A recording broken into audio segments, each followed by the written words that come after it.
welcome to the first Overdrive Digital Show of this new year. Hope everyone's here with renewed enthusiasm, as many of our manufacturers have already shown. It's been a very busy week, quite a few launches. We'll list all of them in a while.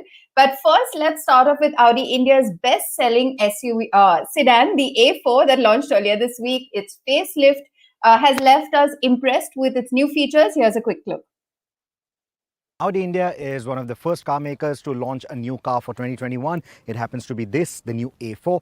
And since you're here for my opinion, I think this is easily the best looking A4 of modern times. You see, the second edition of the A4 B8 or the first edition of the A4 B9, they're far too similar to look at when you compare them to each other. And then they were also very docile, had a very forgettable design. But the first generation of the A4 B8, now that was a looker, a very handsome car. It had that string of LEDs in the headlamps, and that brought modernity to the segment. The new one does something similar. You see the segmented brow of LEDs? I think it looks quite nice, fresh, unique. And I think it's something difficult to pull off with a corporate attire like this one. It still has the classic 3-box proportions of a business sedan, long wheelbase and a sharp silhouette that instantly tells you that this is still an A4. The twin tailpipes and the spoiler effect for the boot lid add the dash of sportiness, while the creases on the side, inspired by the new A6, and the complex tail lights that match the detailing of the front tell you that this is a modern day Audi. There are modern touches to the cabin too. For starters, there is a larger screen which is now touchscreen. It also has the latest generation of the Audi multimedia interface, which with its styled layout makes operation easy when stationary as well as on the move. Speaking of using the functions on the move, all the functions, all the controls, all the switches, they fall easily at hand, which is a very good thing. Now, you don't get the twin screen layout that you get on some of the other premium cars from Audi. And I've said this in the past that I prefer this layout because I find this to be more intuitive. Because this is the range-topping technology trim, you also get the virtual cockpit digital instrumentation, which displays a wealth of info including sat-nav in a crisp and easy-to-read interface. Those seated at the front will appreciate the typical prim and proper fit and finish of an Audi, while those at the rear will appreciate the generous contouring of the seats. The cabin isn't the most spacious, but seating is fairly comfortable even for long-distance journeys. You don't get the A4 wagon in India, of course. You don't even get the A4 diesel. All you get is a petrol, but the correct petrol engine this time around. It's a 2-liter 4-cylinder TFSI. More than the capacity, more than the power, the torque output, what you're really going to appreciate about this engine is how refined it is. Smooth through the rev range, and you have that faint, melodious 4-cylinder soundtrack when you stray past the 4000 RPM mark, and it's quite enjoyable in fact. The only fly in the ointment for this powertrain is the gearbox that it is mated to.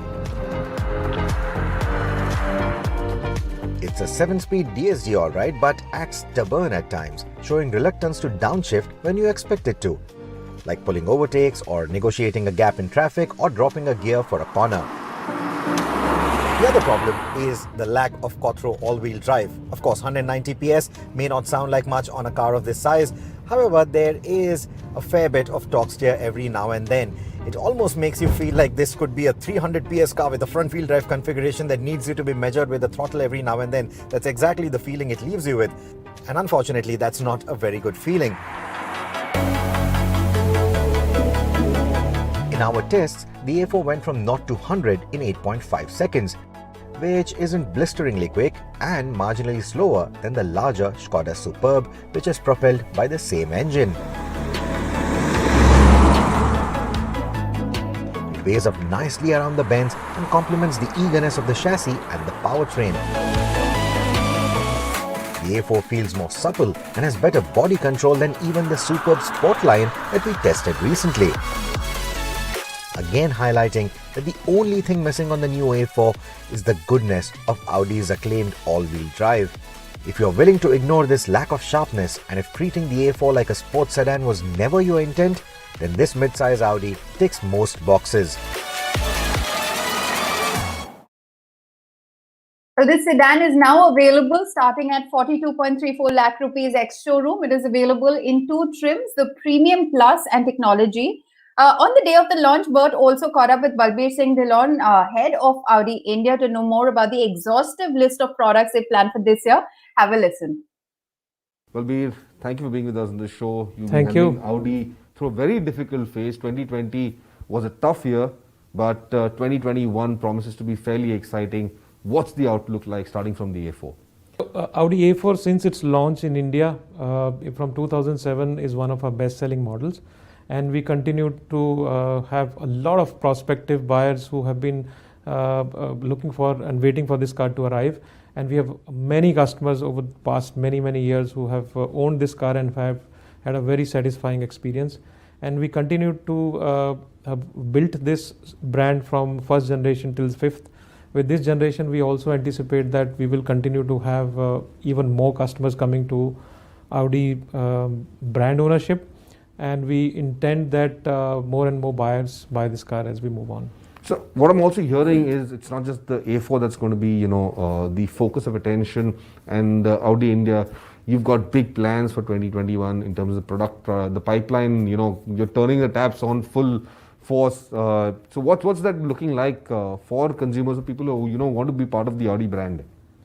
So as part of our strategy, we are focusing on products a lot this year, and whether it is going to be sedans or SUVs, ICE engine or electrification,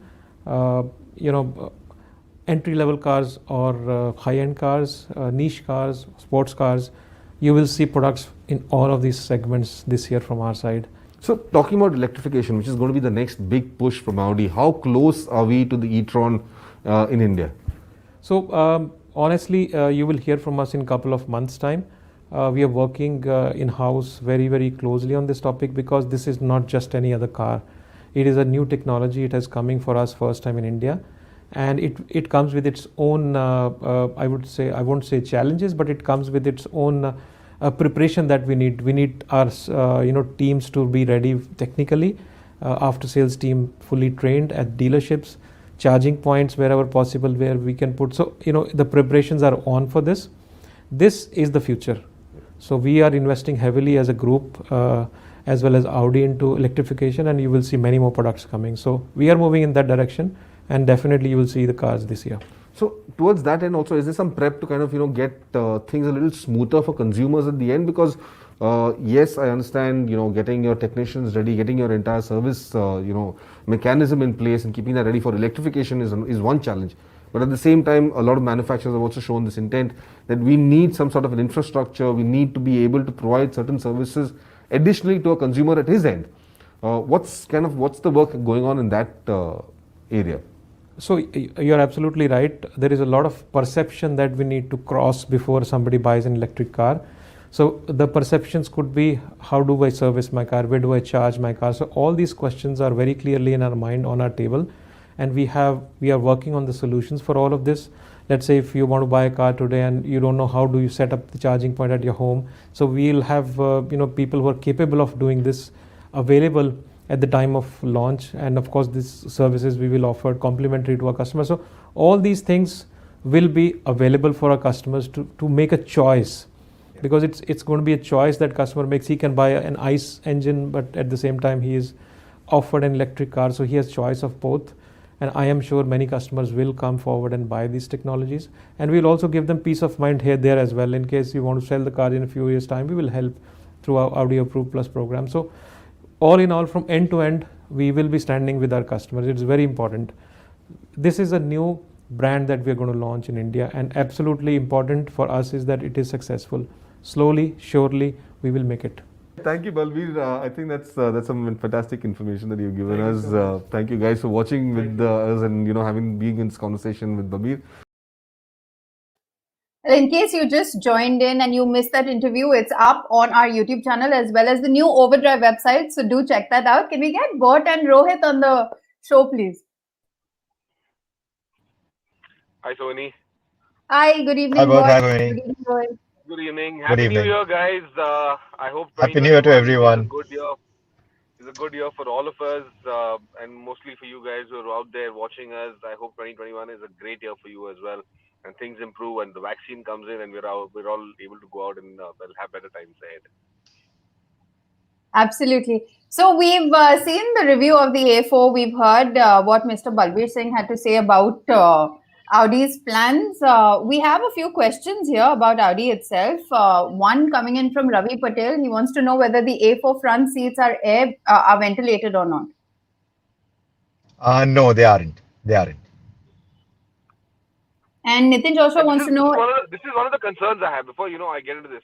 Sorry, I think this is something a lot of the German manufacturers lack, which some of their counterparts who essentially provide cars that are not as highly regarded in terms of brand value or in terms of price for that matter. I mean, you get ventilated seats in Hyundai's today, in Kia's today, and it's coming to other MG for that matter is providing ventilated seats.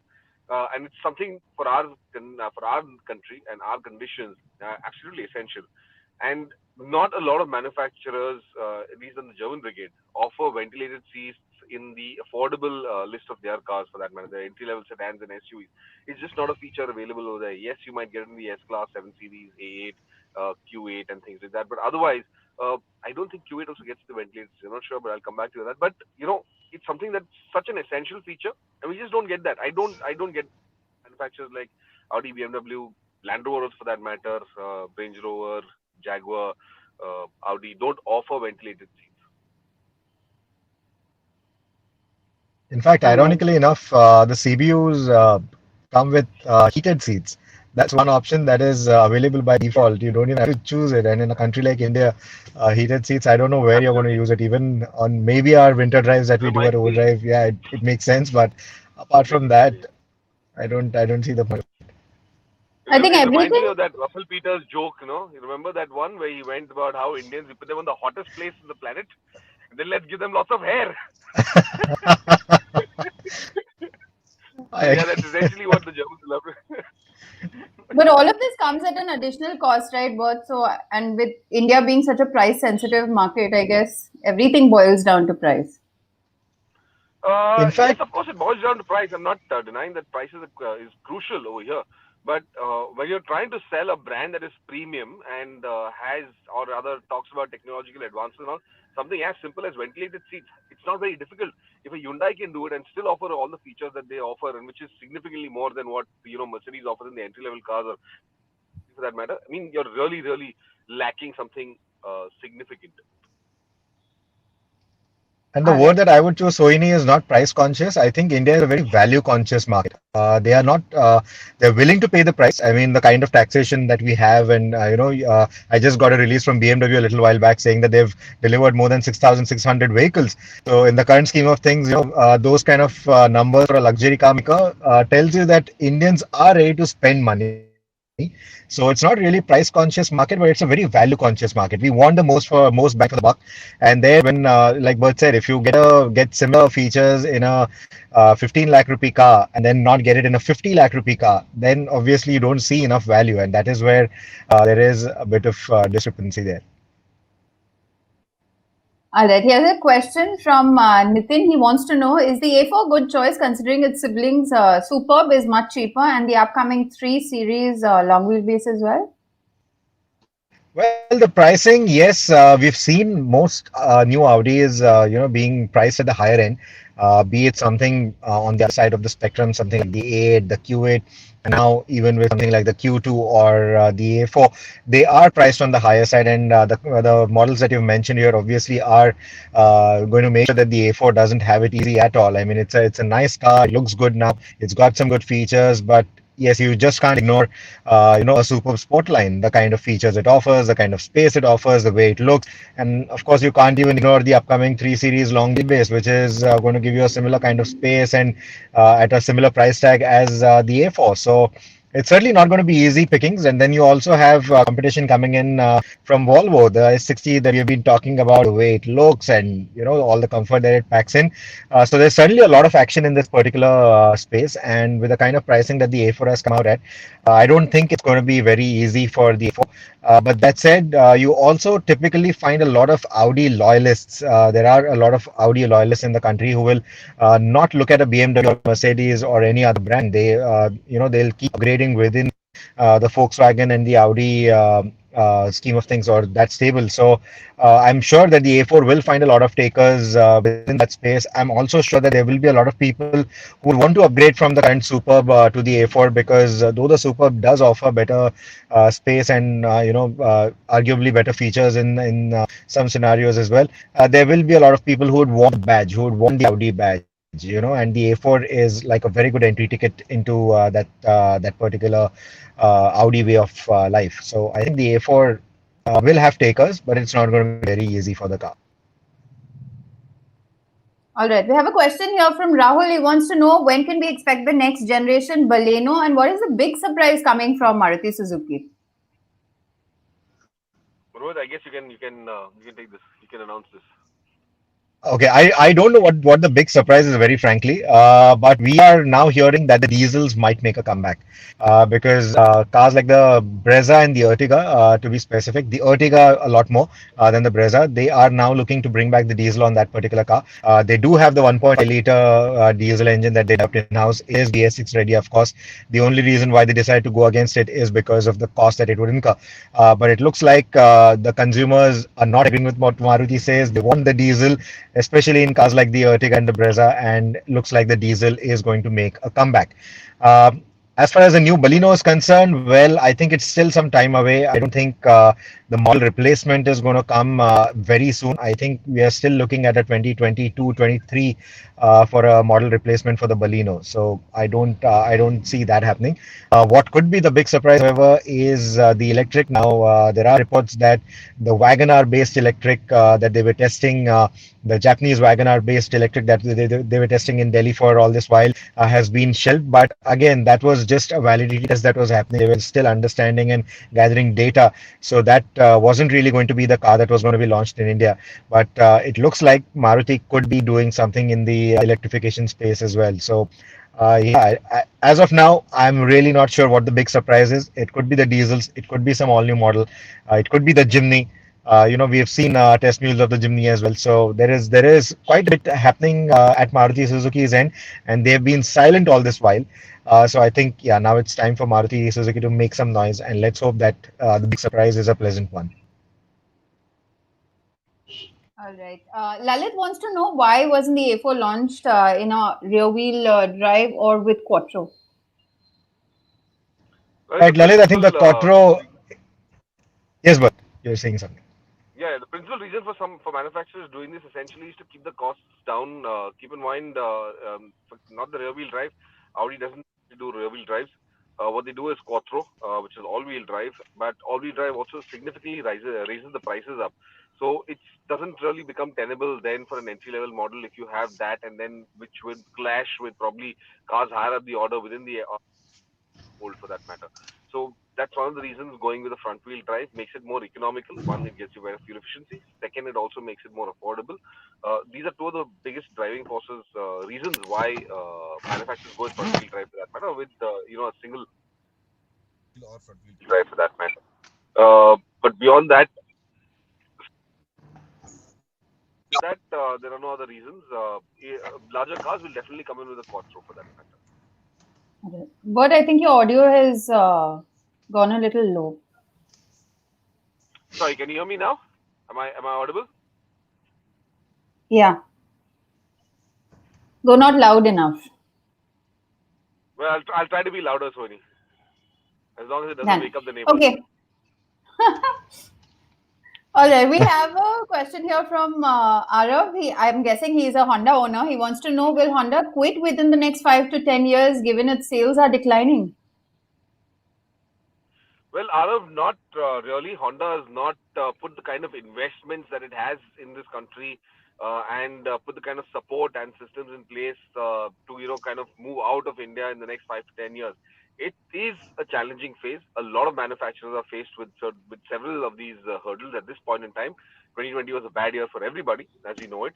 But having said that, yes, there are certain models within Honda Fold that haven't done too well, and it only makes economical sense to discontinue them and not, continue to keep those models in production. They just aren't moving anywhere. What Honda definitely needs is to rethink its entire product portfolio and see what else can it come up with that can make sense for the Indian consumer. Or on the other hand, is invest a little bit more and head down the whole EV route, which is inevitable. I mean, they have to do this as well. So Honda is here to stay. Let's not get concerned about that. Keep in mind, just a few years ago, I think that was about 3 or 4 years ago, they put massive investments in opening up the new plant, Tapukera plant. So everything is now, it just makes economical sense to shift everything to one plant and one facility rather than running two plants, because they just don't have this kind of volumes at this point in time. In the future, there will be other products that will come down, compact SUVs, sedans, hatchbacks. They will have a range of products as well. And when that comes in, let's see what the plan is. Right now, the Tapukera plant is fully capable of, catering to the current capacity that they have. And then, of course, even if they want to increase it, it's got the capacity for that as well. So that's one of the decisions what made Honda shut down one plant and, just shift all of their operations to Tapukera. All right. Here's a question from Razin. He wants to know any chance of a five-door Thar. Yes, Razin, there are plans for a five-door Thar as well. Mahindra has been considering this for quite some time. Development work is still on that. They're not ready to commercially introduce that as of now, but they have indicated that they are working on a five-door Thar. They will have that option coming out in the market. Maybe not immediately. It may still take a few months to do so. Probably end of the year or somewhere there, we'll hear more about it. Right now, the focus is going to be on the next generation Scorpio and the next generation XUV 500. So those are two products in the pipeline that are coming out very, very soon. But after that, yes, I do believe there will be some amount of, there will be some news coming out of the Thar as well. So that's how Mahindra's, lining up itself for 2021. All right, Manan here wants to know, do you think Ford could bring in the Bronco Sport and full-blown Bronco 5-door and 3-door to India? He's quite interested in this model. Manan, certainly, I don't see why Ford cannot, bring in the Bronco Sport and the full-blown, the Bronco 5-door, also the full-size Bronco 5-door. It definitely could do that, considering it's already, it does the Mustang. It's now announced that it will be getting the Ranger Raptor as well. So it's quite possible, because let's understand very clearly that 2,500 units, the CBU import rule that is there, gives a lot of flexibility to manufacturers to get in certain cars that they would want to get that they otherwise couldn't, and which there is a potential market for. Just keep in mind that one of the challenges is that you need right-hand drive vehicles. So a car that is being produced for certain Asian markets, for that matter, Australia, or some other places in the world, or UK also for that matter, then that product has a very strong chance of coming down to India as well. They definitely can consider bringing those kind of products down to India.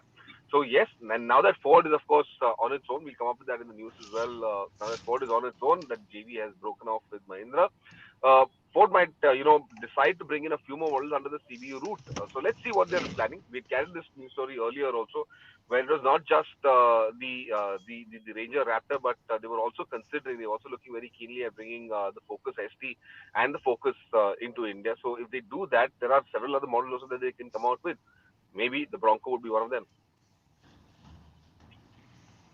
Okay, and we'll just take one more question. Among the Honda City manual transmission or the CVT, is the CVT too boring to drive when compared to the petrol manual? And which is more sensible? The CVT is more convenient, or the manual, given it's fun to drive? Well, I'll take that. I'll take that question, Sohini. So, of course, I mean, as a petrol head, the manual is always going to be a lot more fun to drive, compared to something like a CVT. That's a given.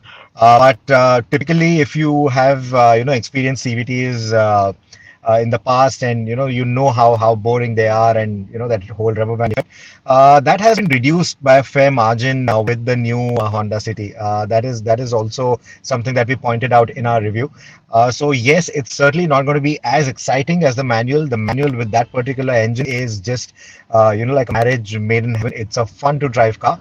But then you can't even ignore the convenience that the CVT automatic, or any automatic for that matter, brings to the table, especially if you are living in a place like Mumbai and you're going to be subject to bumper traffic situations, which are now making a comeback even after everything that we've experienced so far. So it's basically down to you. What you want to choose. Do you want that fun to drive aspect? Are you going to be driving the car on good roads all that often that you really need that fun to drive aspect every now and then, or will the convenience of the automatic far outweigh the fun that you're going to have with the manual? I think that's a call that you have to make. If I had to make a choice, despite how much I love to drive, I think for the Mumbai traffic, if I had to go to office every day, day in and day out, I would go with the CVT.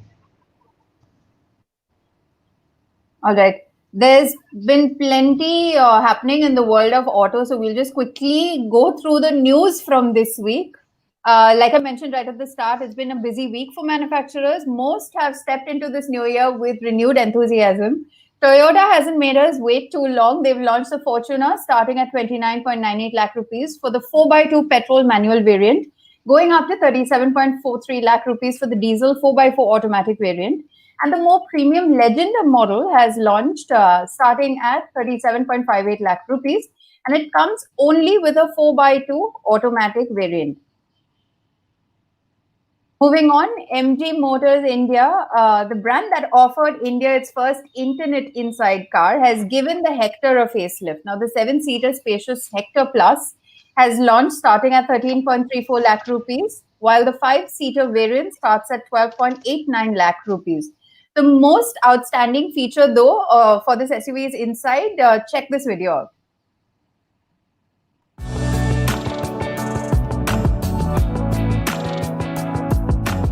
It's been just a little over a year since MG Motors India released their first product for the Indian market, the Hector. But now they've facelifted the Hector. It's come with a raft of changes. Some of them cosmetic, largely on the outside, but there's one very important change which is on the inside. Once I get into that cabin, I'll show you what exactly that is. But if you take a look over here, you've got this new pin grille, which has got these nice chrome elements up front. Again, very much inspired by what Mercedes-Benz used to do on the CLA, and effectively that's come down to the Hector as well. But looks very, very upmarket, looks very premium. I think that's a nice change. There are further changes over here. Now, this is the top of the line smart variant. Effectively, this variant will get the 18-inch wheels as standard. Previously, this is an option. But if you look at it closely, it's got a new alloy wheel design. The 18-inch wheels still don't fill up the wheel wells. It still looks a little small. MG could probably have gone all the way up to about 20 inches for that matter, just to make those wheel wells look full, and of course give it better stance. Now, with those 18-inch wheels, what I do assume also is you will get a slightly better ground clearance, but significantly much more than what the Hector used to be. The rest of the look and feel is pretty much the same. What has also changed is the two-tone exterior body color. Again, this is on the smart variant, and effectively the blacked out roof with some of these accents on the door handles. All of this makes the MG Hector look fairly premium, quite interesting. Another big change, of course, is that the exterior, as on the exteriors, is right here at the rear. The tailgate gets a new black applique which replaces the chrome garnish that it had previously. So now there's just a very thin chrome strip running across the black applique plate out here. Otherwise, everything else remains the same. Now, on the interiors, you've got two-tone interiors. Again, continues on the inside as well. Let me just take you in there and show you what that looks like.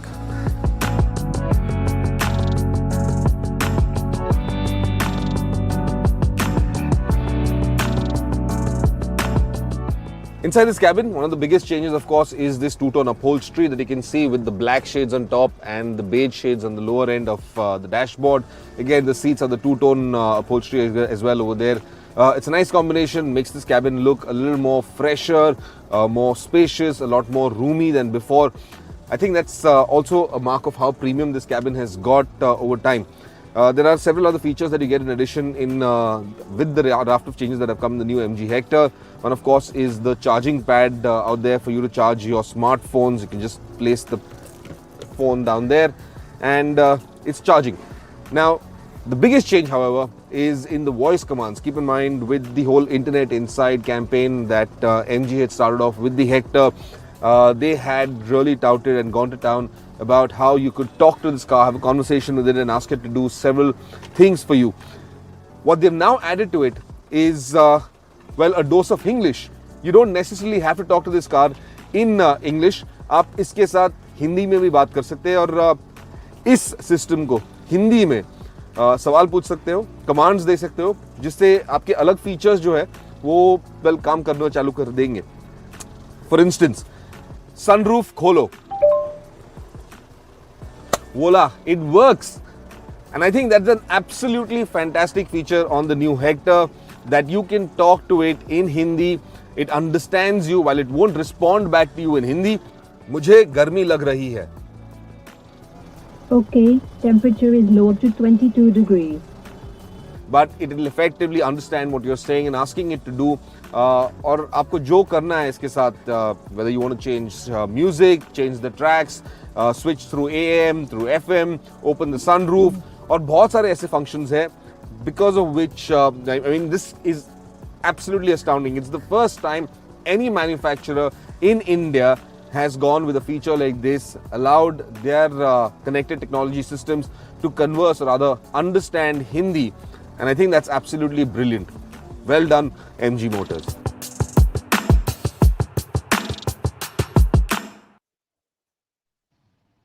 I think those are some pretty cool features. We'll just move on with the news and come back to Bert and Rohit to talk about this. Fiat Chrysler India has announced a $240 million investment in India to develop 4 new SUVs.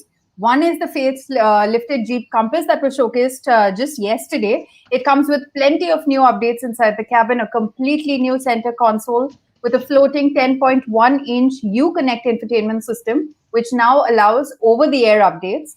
The Compass also features a high-definition digital instrument cluster which supports 3D function.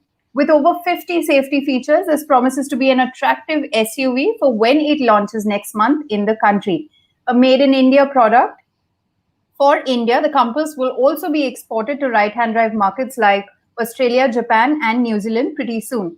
And the big news, of course, is that 3 other SUVs also will be locally assembled in India, which is the new Wrangler, the Grand Cherokee, and a 3-row Jeep expected to enter our shores by 2022.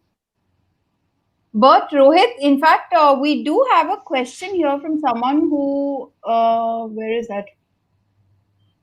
Basically, someone asked us whether the new Compass will lift the sales for Jeep in India.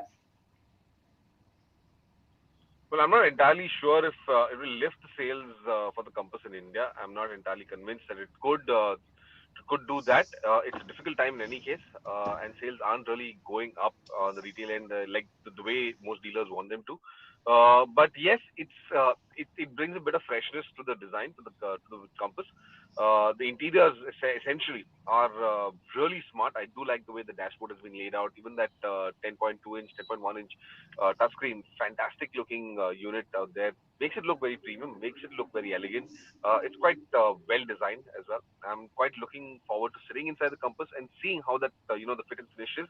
Not that, the Compass fit and finish has ever been in doubt or no one's really questioned that. It's been quite good all this time. And I think it'll continue to do so. But what will really bring in numbers, or at least give them a slight bump in numbers, will be that 7-seat SUV, which is the 7-seat Compass, essentially. That's a Compass with 3 rows of seats in there. So I think that is what will bring about the change, because there is a huge demand as today for a 3-row SUV. We're seeing most manufacturers, a lot of manufacturers, in fact, doing that.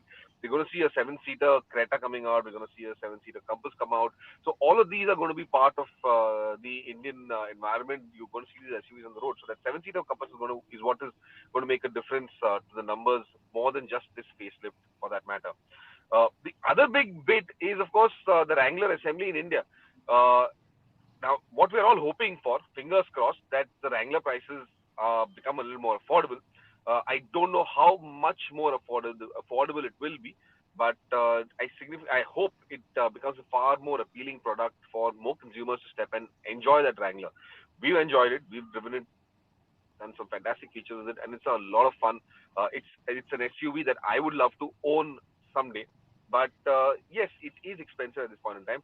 Maybe the CKD route, the assembly route, will make it a little more affordable. I don't see a significant drop in prices, but let's hope prices do get a lot more reasonable for the Wrangler.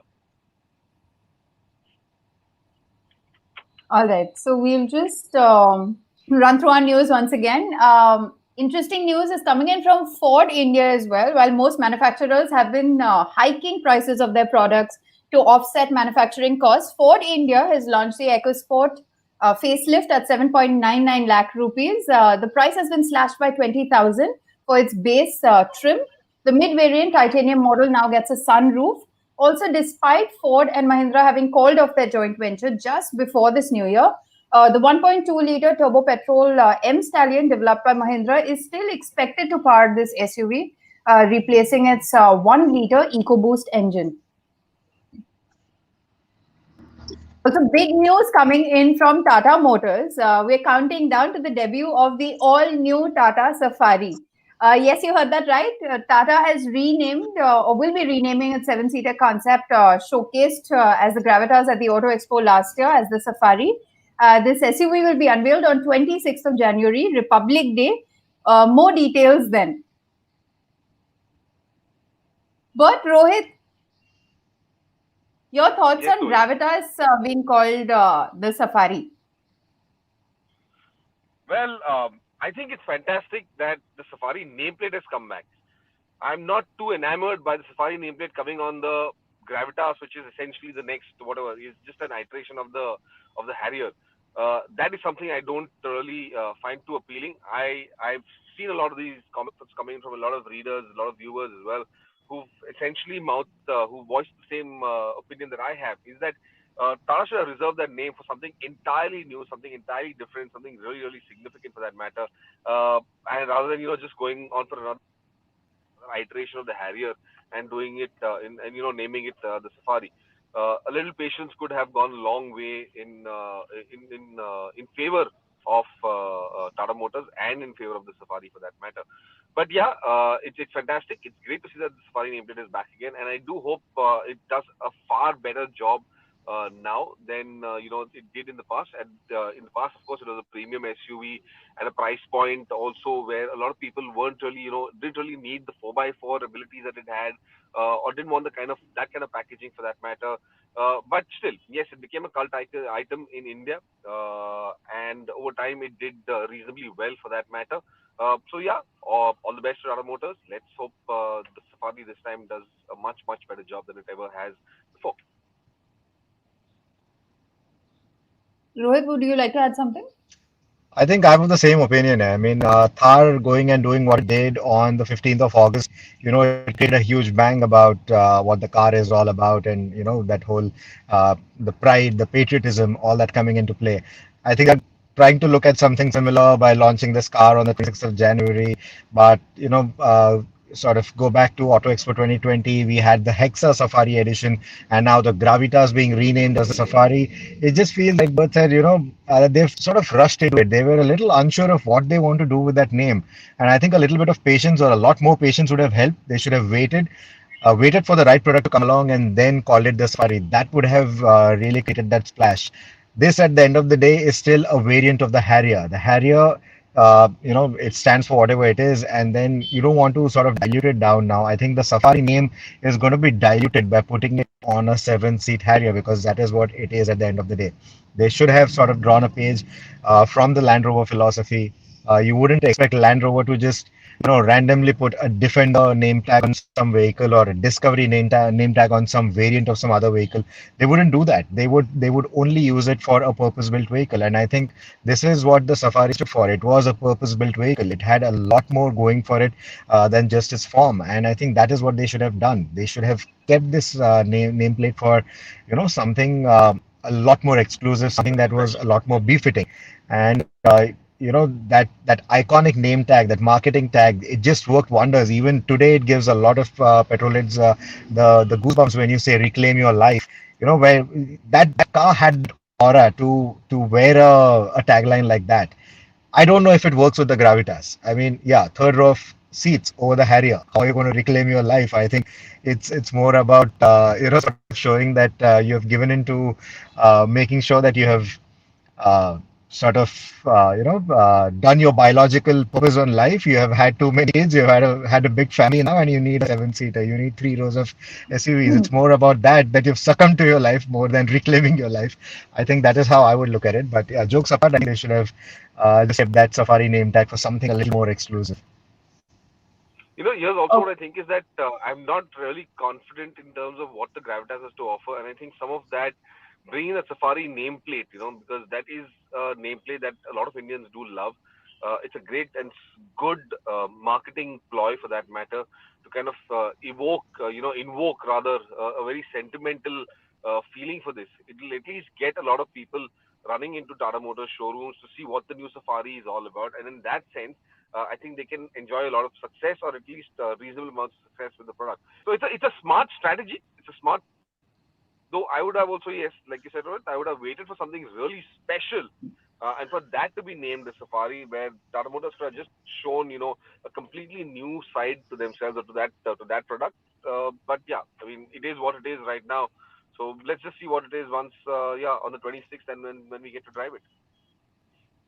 We have a question here from Tejas. He wants to know, will the Compass compete with the upcoming Safari? I don't think so, Tejas. The Compass is still going to be sitting in a completely separate bracket. The price points are not similar and nowhere close to each other for that matter. They're two completely different segments for that matter. So no, the Compass and the Tata Safari, the new upcoming Tata Safari, just don't compete. All right, and Suresh wants to know, is Maruti going to launch the BS6 diesel models in all of its SUV segments alone or across all hatchback models? Well, Suresh, I think it's going to be primarily for the Ertiga because the Ertiga is not just a family vehicle. It's also something that has catered a lot to the fleet segment, the taxi segment, and that is where the running cost, the fuel economy, all that matters a lot. I mean, every figure matters a lot, and that is where the diesel has been totally missed. So the Ertiga is, I think, where they will begin with the reintroduction of the diesel. And it would be the same case with the Brezza as well. The Brezza petrol hasn't done as well as they would have expected. But there, I think more than the engine, it is a four-speed gearbox that has been the weak link. And I think that is the reason why the sales have been a little low. Though Toyota has something completely different to tell us. They are telling us that most people walking into the showrooms for the urban cruiser, which is a rebranded Brezza, they are walking in for that automatic variant. So there's a lot of different info that we're getting on these vehicles, but again, the fact of the matter is the Brezza is just not selling in as many numbers as Maruti would have liked, the way the Brezza diesel was. And I think that's the reason why the diesel would make a comeback even on the Brezza. But as far as the hatchbacks are concerned, you're already looking at a huge hue and cry about the new Hyundai i20 being at the 3 lakh rupee price tag. Would it make sense? That's again the diesel that we're talking about. So would you buy a Swift or a Baleno at 12, 13 lakh rupees? Maybe not. And that is where, again, what Maruti has been reiterating about the diesel not making economic sense in the whole BS6 era, at least for cost conscious segments like the hatchback market. Probably there, the BS6 diesels will not make any sense. Probably they will not reintroduce the diesel engines as far as the hatchbacks are concerned. All right, and I guess this is more of a statement. Argo says there is no 4x4, can't think of a Safari without 4x4. Well, Argo, yeah, absolutely. I mean, the Safari, what it stood for once upon a time in its initial things after even way before Tata Motors got in the 4x2 variant, for that matter, was the ability for that Safari to go anywhere. I've got some very fond memories of driving the Safari in some extraordinary locations across India. It was the first time I entered the Run of Kutch was with the Tata Safari. One of the earliest times that I actually went on a proper drive through Ladakh was with the Tata Safari for that matter. So I think it's an icon of our times. It is a fantastic product. no matter what the world said at that point in time, I think we, as Indians, that product had to offer. And yeah, I guess not having a 4x4 now will be a little bit disappointing. But there are other attributes also to to look at for that matter. It's got fantastic ride quality. It it was at one point in time the benchmark for ride comfort in the country. There was no other SUV that offered that kind of ride comfort. There was no other vehicle that offered that kind of ride comfort. So there are certain other aspects of the car to look at as well. And I think it's not just the 4x4. There will be a lot more interesting stuff. So let's just wait for the product to come out. Let's drive it, let's evaluate, and then see, and then let's take a call on how and what it represents and what it stands for, and just how good it is. All right, there was more news coming in from Skoda this time as well. Skoda has revealed Vision Iron Concepts production name, the Kushaq. The first, we've known that this SUV was called the Vision Iron Concept, and basically with the Kushaq, they plan to rule the segment, which at present is quite populated with the Hyundai Creta, Kia Seltos, MG Hector, and even the Tata Harrier. More when the SUV launches, and we're expecting it to launch by April or June this year. But Rohit, would you like to let our viewers know what you think of the name? I mean, you just want me to poke fun at that Skoda, aren't you? I mean, that's what you want, because I mean, who the hell names their kid Kushaq? Well, but it's a Sanskrit word. I think that's the correct that they wanted. That they wanted an Indian name, but at the same time they wanted to start with a K and end with a Q, and it means the ruler or the emperor or a king. That's what it translates to, and I'm sure that that's what they're hoping for. They hope that this crossover will rule the segment that it is going to be in. But with the likes of the Seltos and the Creta literally ruling that segment right now, it's going to be very difficult because we've typically seen that Skoda has not been able to price any of its vehicles as competitively as the market would have liked it to. And this is, of course, a made in India, made for India product. So we really have high hopes in terms of the pricing as well. But right from its unveil and its concept form at the Auto Expo, they have been hinting that this is still a premium product.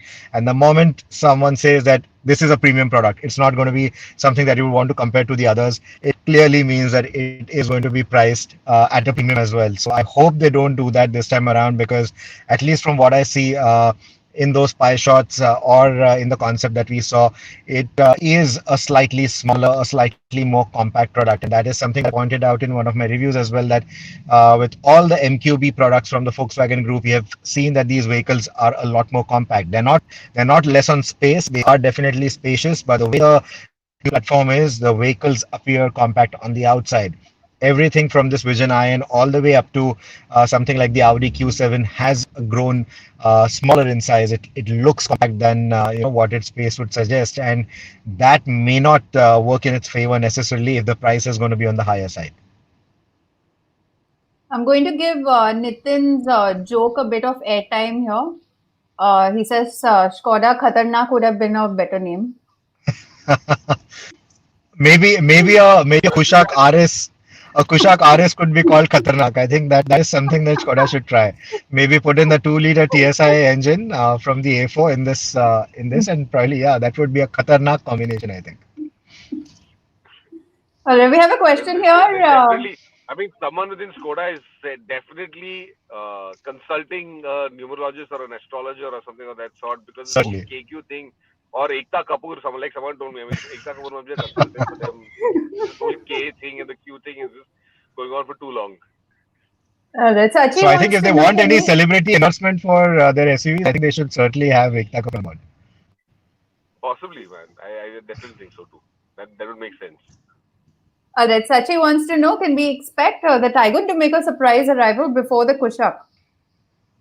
No, that is not going to happen as per the plan that is put into place between Skoda and Volkswagen. The Kushaq will make the first appearance, and the Taigun will come later. The launch is expected immediately after the Kushaq. And of course, the Kushaq is almost production ready. We will have a lot more information for you very, very soon. So yeah, keep following us on our social media feeds, and also, of course, keep an eye on the website. There will be some information coming your way very, very soon about this all-new Skoda SUV, and then subsequently, of course, even the Taigun. All right. Before we head into the other one, just one last one from Apur. Skoda Kushaq. It's Kushaq is what he says. Not bad. This is quite good. Well, I I think do we are going to have a Skoda has lot winner of on their jokes on this name and on this SUV going forward. absolutely, absolutely. But I do believe one thing. I do think Skoda has a winner on their hands. Gauging from the responses they've had in the past on the product, people appreciate the products that are there. They like what they represent. They like what they stand for. They like what they do. The kind of performance, handling, the sense of sportiness also that you've got.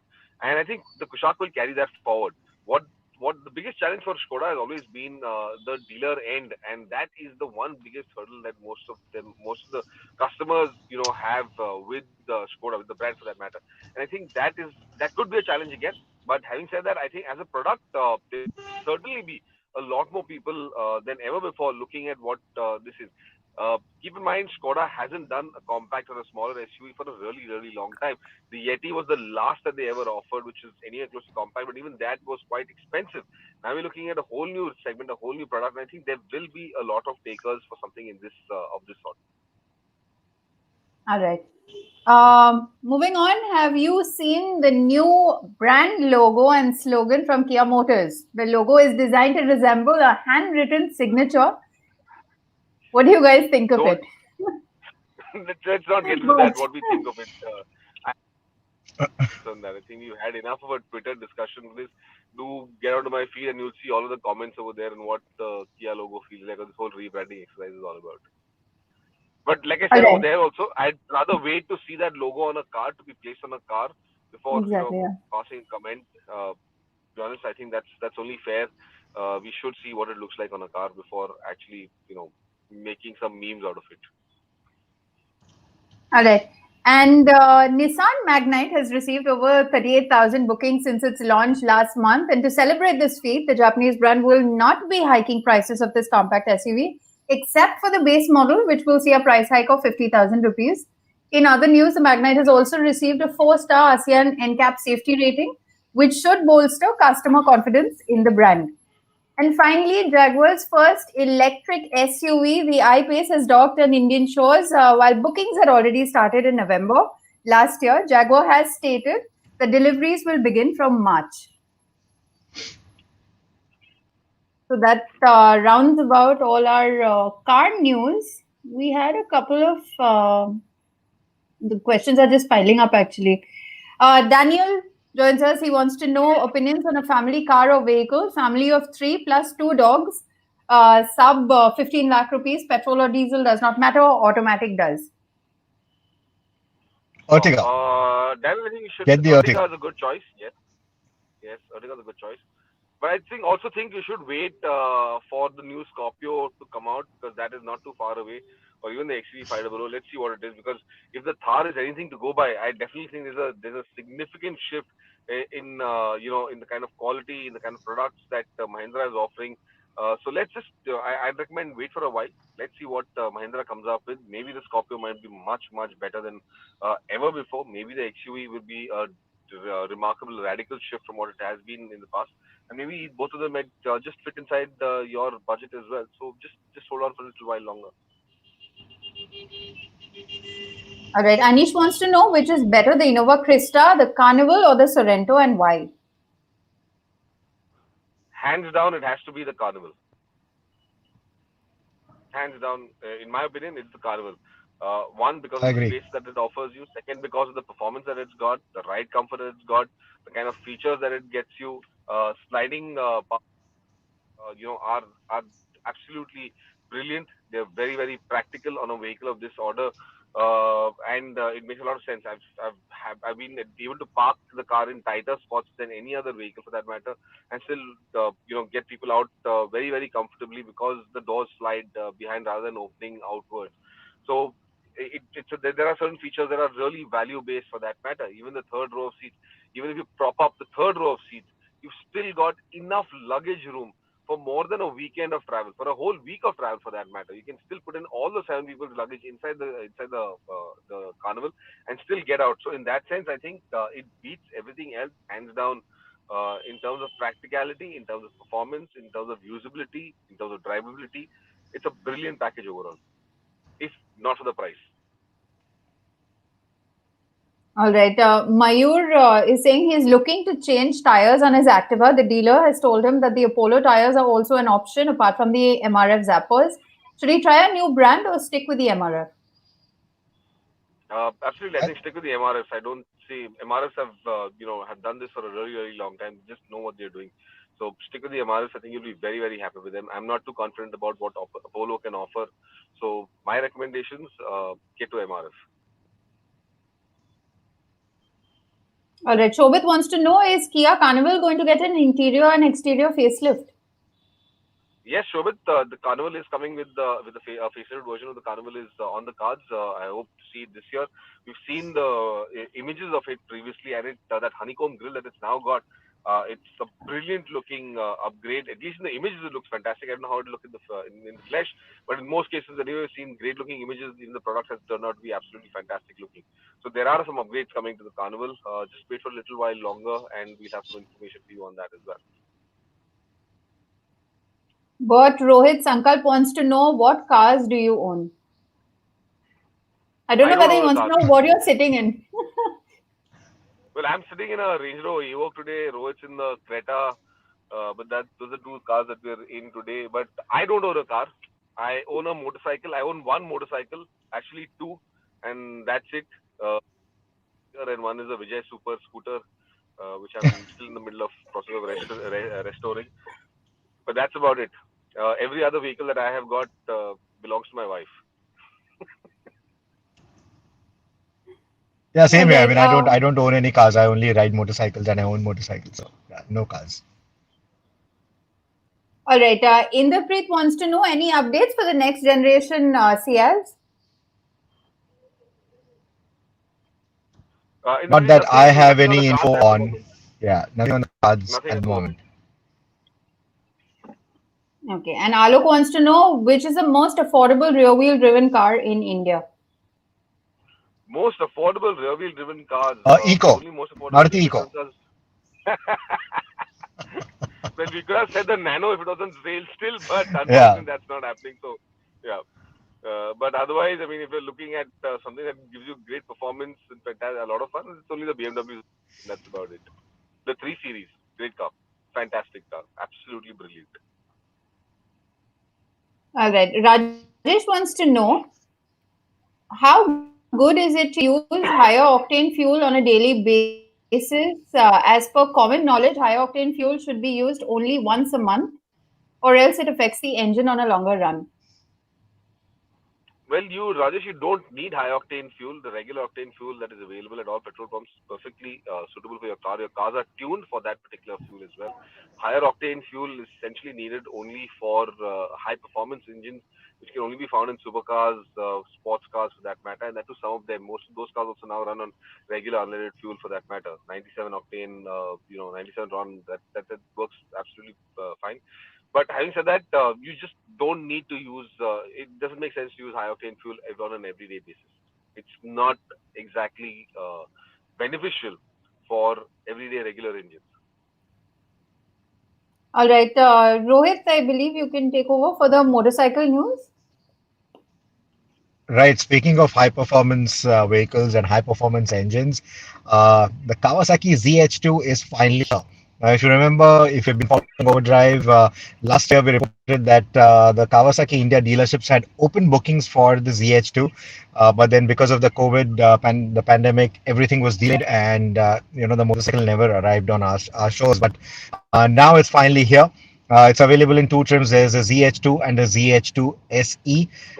There's about a 3 lakh rupee price difference between the two models, and there's a waiting period of about 3 to 4 months after you book the vehicle. The booking amount is the entire ex-showroom price of the vehicle. The prices are on your screen. Like I said, there are 2 variants to choose from, and the ZH2 SE essentially gets you the Showa Skyhook suspension. That's the biggest talking point of the SE model, and it's for that suspension that you're literally paying the additional monies for. And you also have the Brembo Stylema braking system on the SE model. So it's superior brakes, superior suspension. That is what you're going to be paying for the SE model. And if it's about pushing the envelope in terms of the technology, it's about pushing your money, then yeah, that is the model you want to go for. But if it's only about the bragging rights, if you just want a 200 horsepower naked motorcycle, then you can settle for the ZH2 as well. I'm waiting to ride that motorcycle. I witnessed the unveiling of it at the Tokyo Motor Show. Of course, it has that same design philosophy that we've seen on the bikes starting from the Z650 all the way up to the ZH2 now, is that same design philosophy. It doesn't look as radical as what the H2 brought to the super sport or the hyper sport segment. This is still in line with its lower siblings, but I think it looks quite beefy. It looks quite nice. And if you are out there for a 200 horsepower naked motorcycle, there's nothing that beats the ZH2. This is the one to go for. So it's finally available in the country. All the Kawasaki dealerships are taking bookings for it. Like I said, the entire ex-showroom price is your booking amount, because this will arrive into India via the CBO route. There's only the black and green color combination that's available on this motorcycle, no matter what variant you choose. The next bit of news, Soini, can we have the visuals for the next one as well?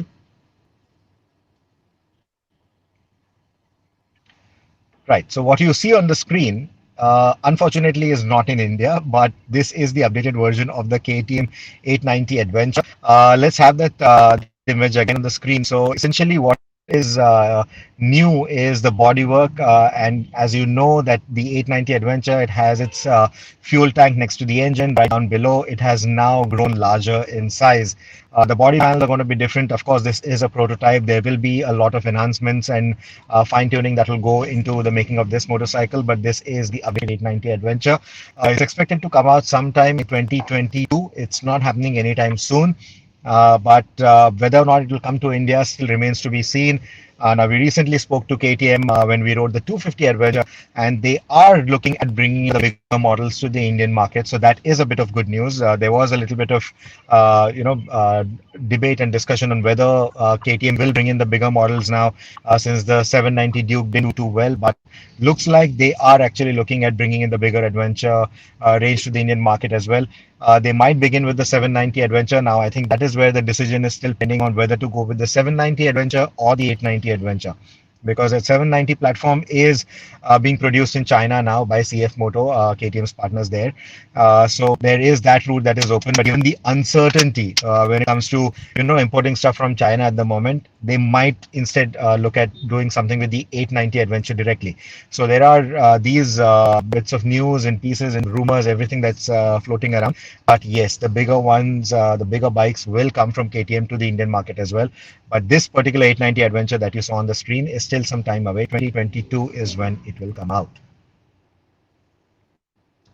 And then we also have some bit of news from Dakar, the big rally, the most difficult rally in the world. It's underway right now, and it's not great news for us because Santosh has had a good start to Dakar, but unfortunately, it's ended in a very, very bad, life-threatening crash for him. Good news, of course, is that he is now stable. He was put in an induced coma, but he is now stable. So that is certainly a bit of good news. And we also had Ashish Raurane, who is competing in the Male Moto category, which means that he is responsible for his bike. He is the one who is tuning his bike, and he's his own support crew. So he's also had a good going, but unfortunately, yesterday even he suffered a crash, and he had to ask for help. And again, good news is that he is also stable, but it's the end of the 21 Dakar for him as well. So now the final hopes are on Noah for us, and he is, I think, currently running 39th overall in the championship. And he's our only hope. He's shown a lot of grit last year as well, and hopefully this time around he will finish the Dakar for Dakar 21. So that's a bit of news from the motorsport end that we have for you. But essentially, it wraps up all the two-wheeler news that we have right now.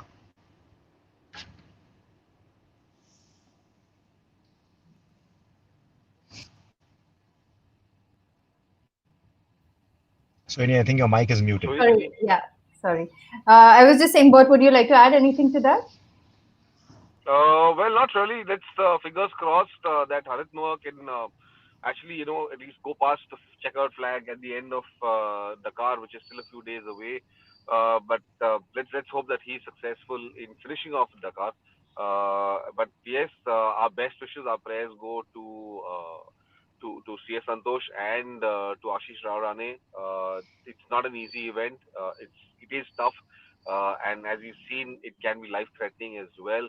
Both these riders had some very severe crashes, injured their head, were hospitalized, had to be had required medical attention, urgent medical attention for that matter.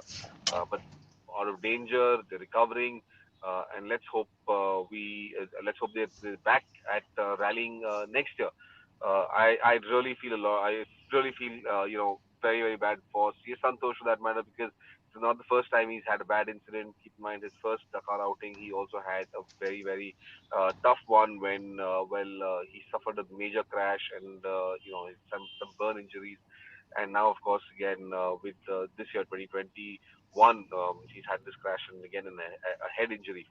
He's had fair amount of success, but also a lot of unsuccessful attempts at Dakar.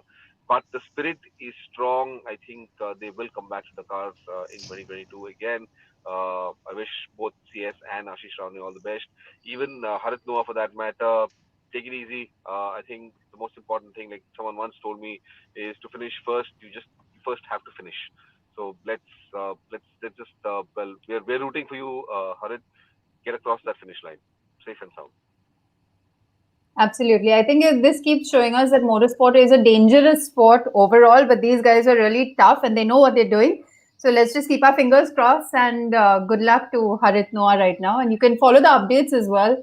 Dakar is going to continue till the 15th of Jan, I believe. So you can continue following that online as well, all the updates. We'll take a couple of more questions before rounding up today's show. Sahil wants to ask you, what opinion can you give to Honda Cars India or no cars in compact SUVs, mid-size SUV segments in India?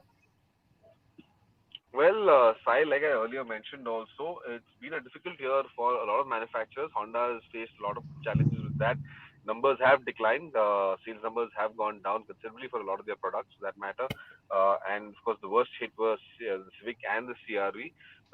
But having said that, yes, it's a matter of Honda reworking on its portfolio, and they will get back in shape in some time. So it's just a matter of wait time. They should have a new line of products as well coming out soon. And of course, don't forget, Honda is also quite strong on the EV side of things. So we will see some action in that space as well. So just hold on to your horses. There's not much else that we can talk, and rather we can talk about Honda until we see what their game plan is for the future. All right, Rohit, whatever. Mr. Mukherjee wants to know, Aprilia showcase some new big bikes, Tuono and Touareg 660. So I'm assuming he wants to know, is that coming to India or when? Well, the Touareg is a Volkswagen SUV that might come to India because Volkswagen is going all go about SUVs. But I think what you're talking about is the 210 660 and the RS 660. So we have a small video on YouTube where we have sort of predicted the upcoming motorcycles of 2021. So that has a small segment about these two motorcycles. But yes, these two motorcycles will come to India between April to July is what my estimate is for these motorcycles to arrive. At least that's what Piaggio India has hinted at. But both these motorcycles are coming to India. It's got a parallel twin motor. It's derived from the Aprilia's V4.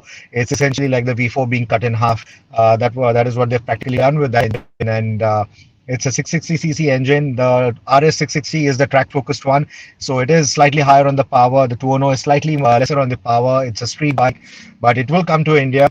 It will compete with the likes of the Ninja 650 or the Z 650, but it will be set at a much higher premium because this is an Aprilia with all the electronics that you can imagine of, and all of that is coming to this nice middleweight package. So all of this will be here. I'm guessing a price range of between 9 to 11 lakh rupees for these two motorcycles, but they are coming between April to July 2021.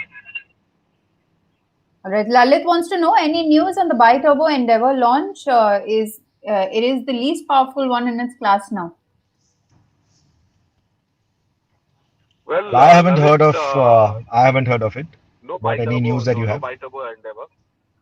But it is the least powerful in its class now. I don't agree with that statement. Just because someone comes out a little more power, it doesn't really make the other SUV just as powerful and got as much torque or compatible torque for what it has to do for that matter. So I mean, this is not a game of who's is bigger than the others, but it's just a matter of how compatible and how well it performs in that sense. So sorry for the new endos, but yeah, the Endeavour it's not less powerful as such. It's just good enough. That's what it requires. That's as much as it requires. Sanjot wants to know which will be better for a day-to-day drive, the Nexon EV or the Sonnet GTX? Sanjot, I would recommend the Sonnet GTX, also because of the practicality. I mean, you can step into a petrol pump, fill fuel in that, and get about doing your job.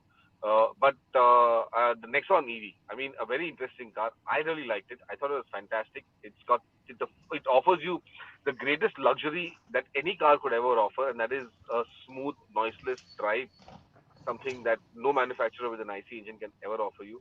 Not unless you're driving a Rolls Royce, of course, where you can hear the ticking of the clock inside. But otherwise, apart from that, that's something that's fantastic. The next one, EV, you can drive it practically. If you're going to be driving it inside the urban areas, then yes, you can definitely go for the Nexon EV.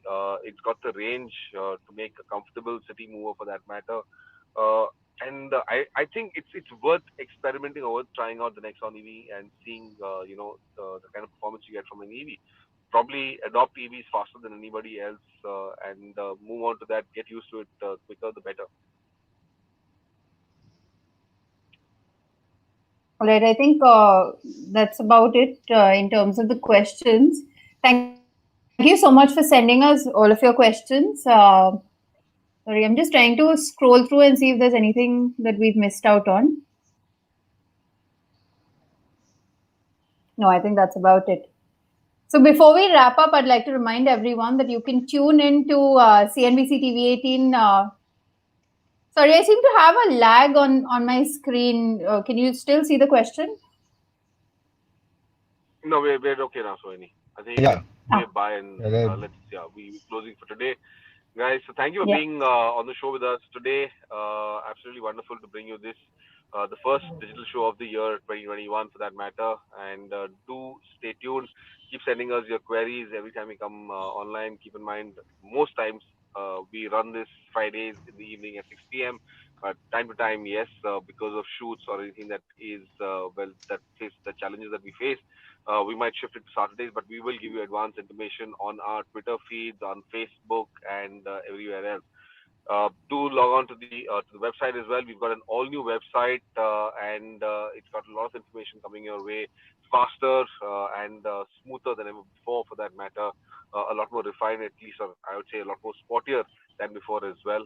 But yeah, do go to the website, go to overdrive.in, check it out, and let us know what you think of our new website. Also, do keep watching the show, CNBC TV 18. Yeah, let's just play a teaser. Yes, this is what we have on the show. Yes, tomorrow we have the A4. All right, we've got the biggest member of our team testing Aprilia's Maxi scooter. You don't want to miss that story. And we also tell you which new hatchback you should put your money on. So tune in at 1 p.m. tomorrow on CNBC TV 18. And you can also catch the repeat of the show on Sunday, 12:30 p.m. or 8 p.m. Thank you so much for joining us today. And do subscribe to the magazine. You can choose to get a hard copy or that's in PDF form. But head to the website and you can subscribe to the magazine. You can choose to get it delivered to your residence, or like I said, the digital version. So yeah, let's hope 2021 is a great year ahead. Bye, guys. Bye. Take care. Good night. See you. Good night.